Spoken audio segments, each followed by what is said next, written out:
नमस्कार, आप देख रहे हैं पूर्वा टाइम्स। अभी तक आपने चैनल को सब्सक्राइब नहीं किया है तो तुरंत सब्सक्राइब जरूर कर ले और अपने क्षेत्र की सभी छोटी बड़ी खबरों और रोचक जानकारियों का आनंद ले। गोरखपुर में Kailash institute of pharmacy and management KIPM ने गीडा फार्मेसी छात्रों के लिए एक ज्ञानवर्धक अतिथि व्याख्यान का आयोजन किया।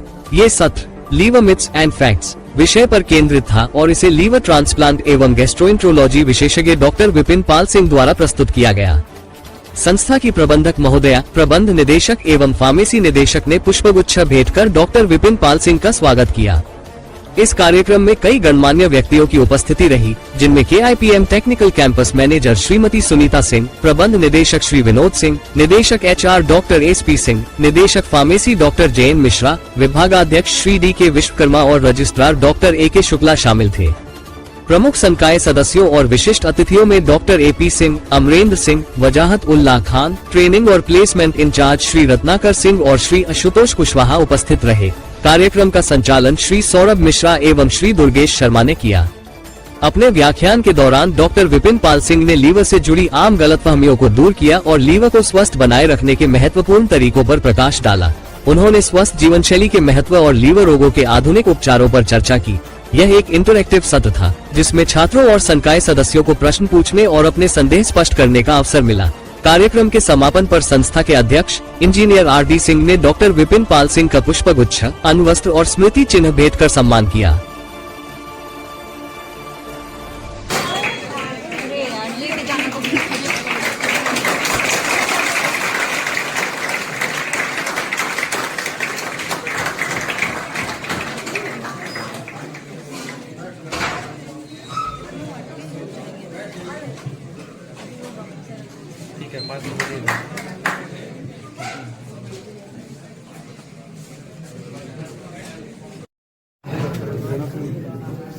May Goddess Saraswati illuminate our knowledge.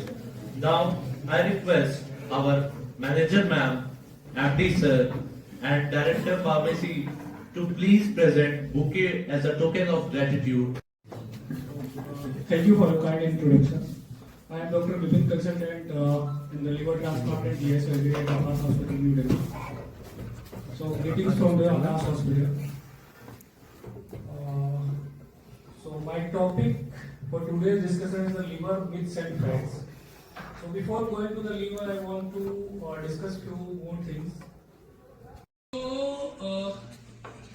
मतलब ठीक है, acceptability that for any immunosuppression कभी मतलब आपको शायद आगे तो आप चाहेंगे कि immunosuppression का आएगा आप लोगों को चेक करें, ठीक है? So how this immunosuppression works?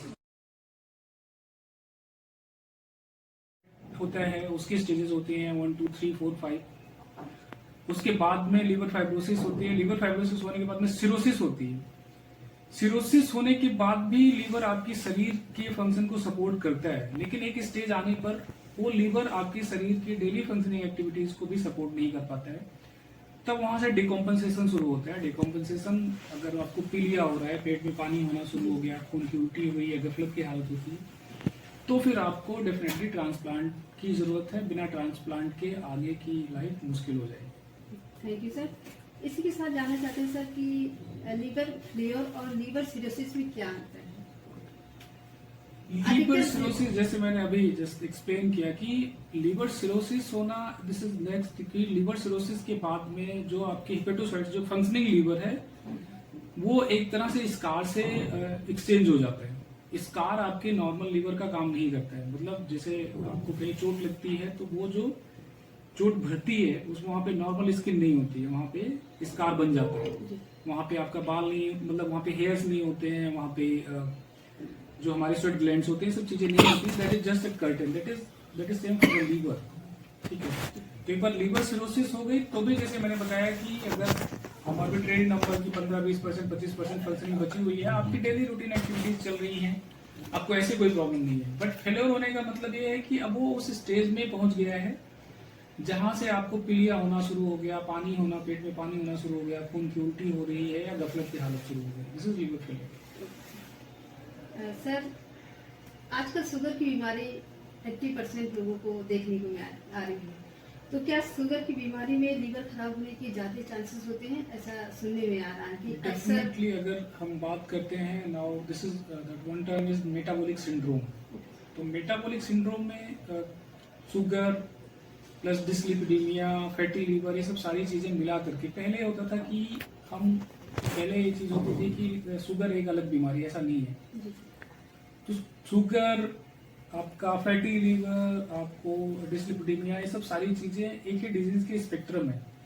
तो अगर ये फैटी लीवर बढ़ाएगा तो उस हिसाब से फिर फाइब्रोसिस होना और फर्दर देन सिरोसिस और ये सब चीजें ये कॉमन हो जाती है। बढ़ती हैं। तो वो आपका इसके लिए रिस्पेक्ट बचाव के लिए हमें क्या करना चाहिए? लोगों को कैसे अवेयर करना चाहिए? बचाव के लिए वही है कि हमें संजीवित लाइफ अपनानी चाहिए, हमें अपनी डाइट उस हिसाब से मॉडिफाई करनी चाहिए, फैट रिस्ट्रिक्ट करना है, प्रोटीन बढ़ाना है, कार्ब्स को रिस्ट्रिक्ट करना है, और जैसा अगर डाइट को ही मॉडिफाई करके हम, और by increasing physical activity. Okay sir, yoga और कुछ एक्सरसाइज करके हम उसे- फिजिकल एक्टिविटी मतलब वो सब सारी तरह से ही, अगर जो लोग वर्किंग क्लास को बिलोंग करते हैं, जिनके पास उतना टाइम नहीं है, तो कुछ लोग टारगेट रखते हैं कि we can at least walk at least 10,000 steps on daily basis. जिनके पास टाइम है वो 40-45 मिनट हफ्ते में, अगर 7 दिन नहीं कर सकते तो कम से कम 5 दिन ब्रिस्क वॉकिंग करें, ताकि थोड़ा सा। Thank you sir.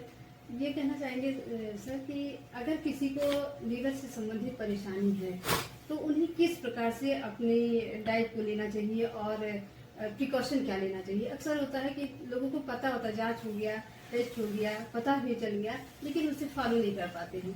तो एक सहज सा उपाय हम क्या कर सकते हैं लोगों को अवेयर करने के लिए कि उन्हें क्या प्रिकॉशन लेने के बारे में बताएं? देखिए, प्रिकॉशन बेसिकली मैं जैसे एज के बाद में हमारी बॉडी का मेटाबॉलिज्म भी कम होता जाता है। फैटी लीवर आज के टाइम पर एक बहुत ही कॉमन बीमारी है। फैट रिस्ट्रिक्ट करना, अपने डाइट में ग्रीन लीफी वेजिटेबल्स या बाकी सारे इस तरह की डाइट्स को बढ़ाना, वो हमारे लिए एक मतलब प्रोलॉन्ग उसमें, और जैसे मैंने अभी बता रहा था कि मतलब फिजिकल एक्टिविटी को बढ़ाना, जी, ये चीजें कहीं ना कहीं हमारे लीवर के लिए फायदेमंद होते हैं। Thank you.